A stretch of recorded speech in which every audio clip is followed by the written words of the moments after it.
राज्यात 3 वाजेपर्यंत सरासरी 43% मतदान तर वर्ध्यामध्ये 45% सर्वाधिक मतदान। यवतमाळ वाशिममध्ये 42% मतदान। विरोधक हरल्यानंतर नेहमी ईव्हीएमवर टीका करतात। मतदार विकासाला मत देतील जेव्हा विरोधक जिंकतात तेव्हा ईव्हीएम बरोबर असतं। मुख्यमंत्र्यांचा विरोधकांवर हल्लाबोल।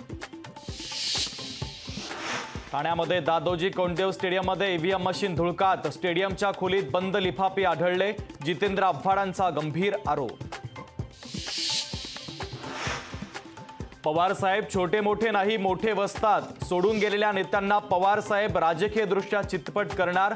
रोहित पवारांचा अजितदादांवर हल्लाबोल।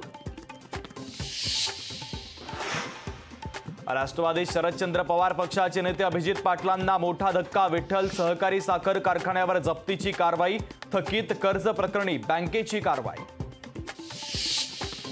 नाशिक लोकसभेची रंगत वाढली। इच्छुक उमेदवार शांतिगिरी महाराजांनी घेतला उमेदवारी अर्ज तर सोमवारी शांतिगिरी महाराज उमेदवारी अर्ज दाखल करणार। नाशिक लोकसभेवर शिवसेनेचा दावा कायम तर उद्या 12 वाजेपर्यंत उमेदवार जाहीर होणार। संजय शिरसाटांची माहिती। भाजपला शरद पवारांना संपवायचा आहे। पवारांना त्रास द्यायचा हाच कार्यक्रम हाती घेऊन आलेत। सुप्रिया सुळेंचा भाजपसह अजित पवार यांच्यावर हल्लाबोल। 84 वर्ष वय झालं तरी थांबायचं नाव नाही। पोरग कर्तबदार झालं की त्याच्या हाती कारभार द्यायचा असतो। सदाभाऊ खोत यांची शरद पवार यांच्यावर टीका।